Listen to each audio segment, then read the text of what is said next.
একদা আল্লাহর নবী হজরত মুসা আলাইসাল্লাম হেঁটে যাচ্ছিলেন। এমন সময় তার নজরে পড়ল একজন দিনহীন মানুষ। লোকটি ময়লা পোশাক পরে এক কোণে বসে গভীর মনোযোগে আল্লাহর কাছে কিছু প্রার্থনা করছে। তার চোখ ছিল জলে ভরা আর হৃদয় ছিল তীব্র আকুতি। লোকটি মুসা আলাইসাল্লামকে দেখতে পেয়ে দ্রুত তার কাছে ছুটে এলো।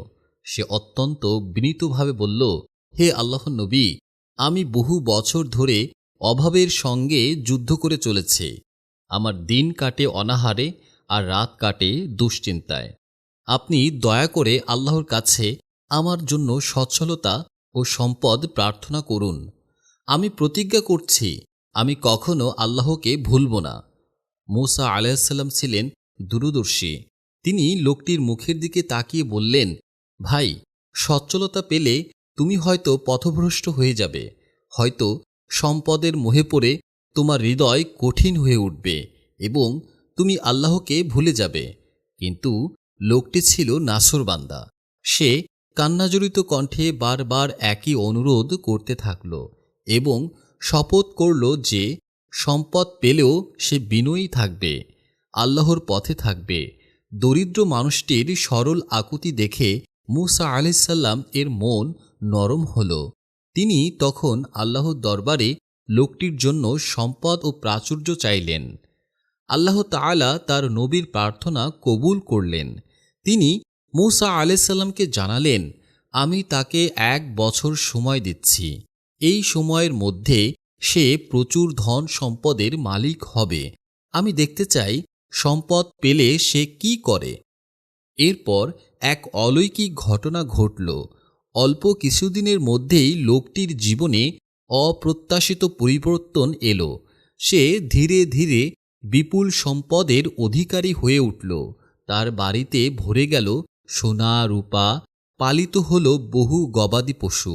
এক সময়ের সেই বিত্তহীন মানুষটি এখন সমাজের একজন ধনী ও প্রভাবশালী ব্যক্তি। কিন্তু সম্পদের এই আকস্মিক আগমন লোকটির মনকে বিষিয়ে তুলল। মুসা আলাইহিসসালামের শঙ্কাই সত্য হল। প্রাচুর্যের নেশায় সে দিন দিন আরও লোভী হয়ে উঠল। 1 বছর পূর্ণ হওয়ার আগেই তার আচরণে পরিবর্তন দেখা গেল।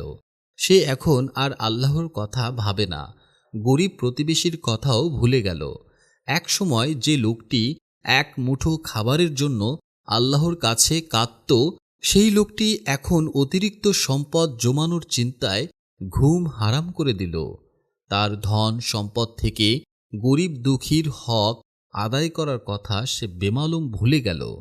তার মন থেকে সেই সরল বিনয় এবং কৃতজ্ঞতা পুরোপুরি মুছে গেল।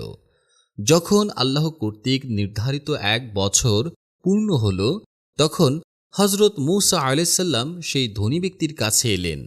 মুসা আলাইহিসসালাম তাকে তার শপথের কথা এবং আল্লাহর নিয়ামত ও কৃতজ্ঞতার কথা স্মরণ করিয়ে দিলেন।